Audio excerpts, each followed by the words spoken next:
Bonjour à tous, vous êtes avec Hélène Lemarec et voici les nouvelles du jour sur FX Markets. Le dollar américain est demeuré pratiquement inchangé par rapport aux autres principales devises. L'indice de confiance des consommateurs a le plus augmenté sur une période de plus de 8 ans, alimentant l'appétit au risque. Standard & Poor's a déclassé la notation des 5 grandes banques dans le cadre de sa révision du calcul des notations. Wall Street a clôturé mixte, puisque le Nasdaq a diminué de 0,47% et le Dow Jones a progressé de 0,28%. L'euro a continué inchangé par rapport au dollar américain, alors que les investisseurs étaient perplexes au sujet de la direction prise par l'euro. Les ministres des Finances de l'Union européenne ont décidé d'approuver le suivant fonds d'aide à la Grèce.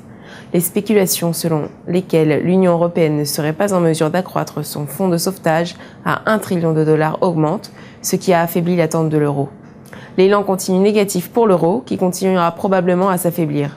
De plus, la moyenne pondérée sur 20 jours au graphique journalier soutient une tendance baissière. Le rapport sur le chômage allemand est attendu à moins 6 000 contre 10 000 au préalable. L'indice des prix à la consommation est attendu inchangé à 3% et le taux de chômage dans l'Union européenne est également prévu sans variation à 10,2%. La livre sterling s'est renforcée par rapport au dollar américain suite à la publication de chiffres mieux que prévus concernant l'indice de prix des logements.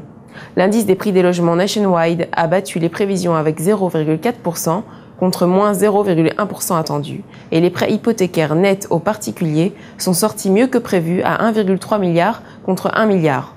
Aujourd'hui, M. Mize, membre du comité politique monétaire, prend la parole à Londres. Le yen a clôturé inchangé face à l'euro et au dollar américain et s'est affaibli par rapport à la livre sterling. Les ventes au détail japonaises sont sorties en hausse par rapport à la prévision à 1,9% contre 0,7% attendu.